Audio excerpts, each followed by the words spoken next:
Hey everyone, and welcome back to Hoopers Nation, your top destination for NBA basketball content. With the launch of the next generation of consoles, led by the PlayStation 5 and the Xbox Series X, NBA series developer 2K came up with a whole new game for the newer consoles than what the players got in the previous generation. The launch of the new game coincides with the start of a new NBA season in late 2020, and as it's the case, 2K released updated ratings for some of the players in the association. NBA 2K community manager Ronald Singh, popularly known as Ronnie 2K, even hopped into video calls with some players to give them the first look at their new ratings. How did these players react? Were their ratings fair? In this video, we'll take a look at NBA 2K21 next-gen ratings, players' reactions to them, and whether they were overrated, underrated, or properly rated. But before we do, please make sure to leave a like on this video, subscribe to the channel, and turn on Hoopers Nation post notifications for more NBA content. Number 1, Paul George. It's that time. NBA 2K21 next gen is right around the corner, so it's rating season. What are your feelings on your rating as we head into 2K21? You know what? I wouldn't be surprised if I'm a sub 90. I'm gonna go 88. I mean, man, you nailed it. You are an 88. You were 93 to start last year, but an 88 is still top 20. And look, man, I don't know if you know this. I don't know. Obviously, you track the badges as much as anyone because you play neighborhood. But you have top 5 in badges. You have 53 badges. You are a Swiss Army knife. So the game shows you love, and you know. Hey, I'm good. So what are you thinking about by the end of the year? By the end of the year, you know what? This is going to be an amazing. And you're hearing this first. This is going to be an amazing training going into this next season. I'm gonna predict I'm around 95. You got your revenge tour coming. You got your 95 tour coming. I love it. Yeah, 95 tour is coming. We're gonna start there. So 2K22, we're gonna start at. I'll be like a 96. Oh my god! But that's down the line. Yeah. I'm more satisfied with the badge. All right. Not gonna lie. Very good. Hey, man, always appreciate it. An 88 for PG, but he is on that tour for 95 for 2K22, so look forward to that. In probably the biggest star player drop from last year to this year, Paul George went from a 93 to an 88 in 1 year's time. As much as Ronnie 2K tried to play the nice guy by telling PG he's still top 20 and he still has a ton of badges, this very accurate rating drop perfectly reflects George's subpar play this season, particularly in the NBA playoffs. PG-13 went from averaging 28 points and leading the league in steals at 2.2 per game 1 year ago as a member of the Oklahoma City Thunder to averaging just 21.5 points and 1.4 steals per game for the LA Clippers. His shooting percentages are very similar to last year's, but it seems like getting sent home by Damian Lillard in the 2019 playoffs really messed him up. After having a worse regular season on the Clippers than he did with the Thunder, George then followed it up with a terrible 2020 playoff showing inside the NBA bubble that officially made his stock plummet. He averaged only 20.2 points, his turnovers went up to 3.1 per game, and his shooting percentages dropped big time. He went from shooting 43.9% from the field and an outstanding 41.2% from 3 in the 2020 regular season to making only 39.8% of his field goals and 33.3% of his threes. Thus, it isn't much of a surprise to see PG's rating drop by that much. He said he'd be a 95 in 1 year, but for now, an 88 rating is a pretty accurate one. Number 2, Jamal Murray. An interesting one. So you had a tremendous bubble.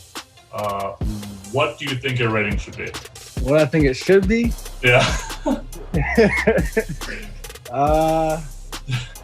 I think it should be close to 90. It should be about a 90. What I think it is, just cause knowing, you know, everything that be going on, I'm gonna say it's an 89 or 88. 88. All right, well, so you started 2K20 as an 84. Mm-hmm. And you're going to start 2K21 Next Gen as an 87. 87? What are your thoughts? 87? Damn. Room for improvement then. Room for improvement. I'm just glad it's going up and not the other way. You know what I'm saying? That's what I like to hear. Not only did Jamal Murray and his Denver Nuggets running buddy Nikola Jokic outplay both Paul George and Kawhi Leonard in the Western Conference semifinals, but those two together had one of the best and most efficient two-man playoff runs in NBA postseason history. That was somewhat expected from Jokic, the team's superstar, but Murray surprised everybody with amazing displays of scoring prowess and superb intelligence. After a nice regular season in which he averaged 18.5 points and 4.8 assists on 45.6% field goal shooting and 34.6% from three, Murray unleashed a whole new version of himself in the 2020 playoffs. He left the NBA bubble after 19 playoff games, which included 2 3-1 series deficit comebacks, as Murray averaged 26.5 points and 6.6 assists on 50.5 shooting from the field and 45.3 from beyond the arc on pretty high volume. He had 2 50-point games and 2 other 40-point outings, and he made more than 5 threes in 5 different postseason games. Murray was taking and making some really tough shots that many didn't expect him to sink in. He and the Nuggets surprised everybody. That's why an 87 seems a bit too low. We understand this was his first big season, but just like one bad season affected Paul George negatively, one good season should also affect Murray in a positive way. At the end of the day, NBA 2K ratings are supposed to represent how good the player is doing at the moment, and Murray comes into the new 2021 season as one of the hottest players in the game. He should have at least an 89, at worst an 88. At an 87, he's definitely underrated. Number 3, Jason Tatum. So, last year, I remember us sitting at that commercial shoot in that RV, and you went through a laundry list of the things that you were going to do to get a 90 in 2K.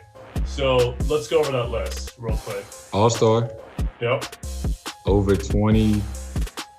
Yep. Over 20. Win a championship. Correct. You started as an 85 in 2K20. Do you want to take any guesses on what your rating is? Well, 21 next gen. Made the All-Star game. 24 night. It went up to 26, 10, and 5 in the playoffs. All NBA. 90, 91.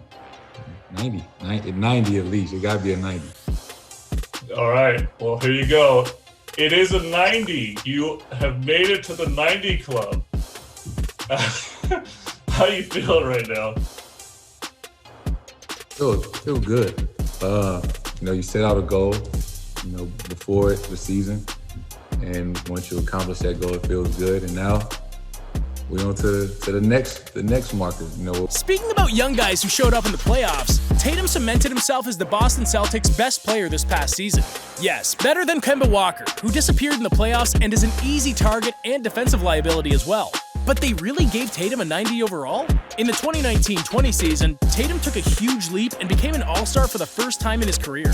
He averaged 23.4 points on 45% shooting from the field and 40.3% from three-point land. He brought up his game in the playoffs, bumping his scoring to 25.7 points per game on 43.4% field goal shooting and 37.3% from three.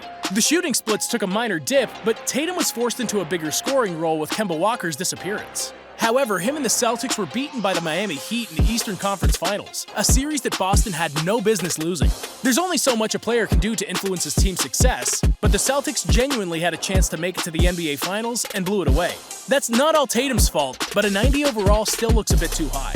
Tatum was overrated at a 90, and he probably was just given that overall instead of a much more fair 88 or 89 because he's friends with Ronnie and promised him he'd make it to 90 last year. This isn't taking away from Tatum, who had an amazing season by all standards, but we don't think he's quite at that 90 overall level yet. Now, there was a particular player who didn't hop on a video call with Ronnie, but still made sure to share his reaction to his rating reveal on Twitter. Number 4, Trae Young. As soon as Trae Young's 88 overall was revealed by NBA 2K's official account, the young sharpshooter was quick to react, tweeting, "2K ratings every year," alongside a facepalm gif. We're not exactly sure how Trae Young is angry at an 88 overall rating. Yes, no doubt, Trae had an amazing sophomore season. He averaged 29.6 points and 9.3 assists, which were actually second in the league behind only LeBron James's 10.2 assists. He was also named an all-star starter. However, even though his shooting splits did improve a lot from last season to this one, they were still average at best when compared to other point guards' numbers. Trae shot 43.7% from the field and 35.1% from deep, which are solid numbers, but again, average at best in comparison. That's without mentioning Young's Hawks weren't even invited to the NBA bubble. That's how bad they were. Again, there's only so much a star player can do to influence team success when his teammates aren't exactly cooperating, but Trey complaining about an 88 overall rating makes no sense. It looks just right considering his stats and team success. Plus, you can be sure he'll bump that up throughout the season. But for now, he's properly rated. Number 5, Zion Williamson. The cover athlete of the next gen of NBA 2K21. What's going on, man? What's going on, Ronnie? How are you? I'm good, bro. So, I think you already know your rating because we revealed them last week, but I wanted to talk to you about your feelings on it. So last year, you were an 81 as a rookie. Do you know your rating this year already?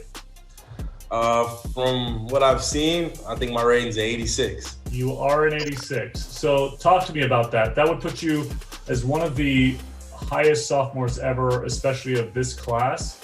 How are you feeling about that? I'm good with that. That's respectable. I haven't played too many games, but as long as my rating keeps going up, I'm good. Well, talk to me. Where do we think we're going to get this in year 3 as we move ahead to year 3 of the Zion Williamson experience? Year 3, I'm aiming for a 93, 94. Well, all right. I like it. Okay, so what are the numbers that you think that you're going to need to get there? Honestly, I don't even think it'll be about my numbers. The numbers will be there, obviously, but for me, I think it will just be my impact on the game. And I feel like that will ultimately make my rating go that high. I love to hear it, man. That's so good to hear. Hey, Zion Williamson, looking for a 93 in year 3, is an 86 in year 2. By the way, you have the highest dunk rating in the game. How do you feel about that one? I love it. I didn't showcase too many trick dunks last year, but I'm going to change that this year. Yeah, are we expecting video game dunks as the video game cover star? Of course, video game dunks this year. All right, you got to do it for 2K. Zion Williamson, everybody, an 86 in NBA 2K21's next gen. Zion was rated 86 overall to start the season, something that looks pretty unfair in comparison to fellow sophomore and 2020 Rookie of the Year, Ja Morant, who was rated at an 85 overall. Williamson did average 22.5 points on 58.3 shooting from the field and 42.9% from 3, albeit on very low volume, as he just went 6 for 14 from deep in the 24 games he managed to play in his rookie season. Bottom line is, 85 is too much for a guy who's just appeared in 24 total career games. However, one thing we have to consider is he is the NBA 2K21 next-gen cover athlete. It's not uncommon for cover athletes to get some extra love from game developers when it comes to their ratings, as it's always a better look for the game if the cover athlete's rating is really good. But when you take a guy like Ja Morant, who averaged 17.8 points and 7.3 assists on 47.7% from the field and 33.5% from 3, while playing 67 games and leaving the bubble just 1 win away from making the NBA playoffs, it's a bit absurd rating Williamson above him. Morant led a worse squad to the 9th seed in a play-in game for the 2020 playoffs, while Zion and the New Orleans Pelicans had already packed their bags and left the bubble. At most, we'd have Williamson's rating equal that of Ja's, but an 84 overall looks more accurate and is honestly very fair. Zion at an 86 is overrated. Number 6, Damian Lillard. If you thought Zion at an 86 was overrated, wait until you hear this one. Damian Lillard was rated a 95 overall. Yes, you heard that right, 95 overall. That means Lillard is tied for the best point guard overall in the game with Stephen Curry, just 1 point below James Harden, 2 points below back-to-back MVP Giannis Antetokounmpo, and 3 points below the league's best player, LeBron James. Think about all of this for a second. It's true that Dame took a huge leap this year. He finished the season averaging 30 points and 8 assists on 46.3 shooting from the field and 40.1% from deep on very high volume.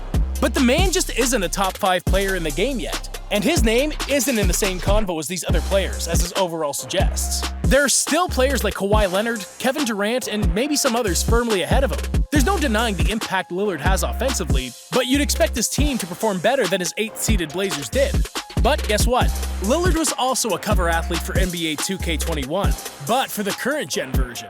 Are you starting to believe that theory that cover athletes get their ratings bumped? A 95 is just too much. A 93 overall would better represent him. Thus, Lillard is overrated in the latest NBA 2K ratings. Do you agree with all of our takes? Which other NBA players were overrated or underrated in NBA 2K21? Make sure to comment your thoughts down below, as well as leaving a like on the video and subscribing to the channel. Thank you for watching, and I'll see you in the next one.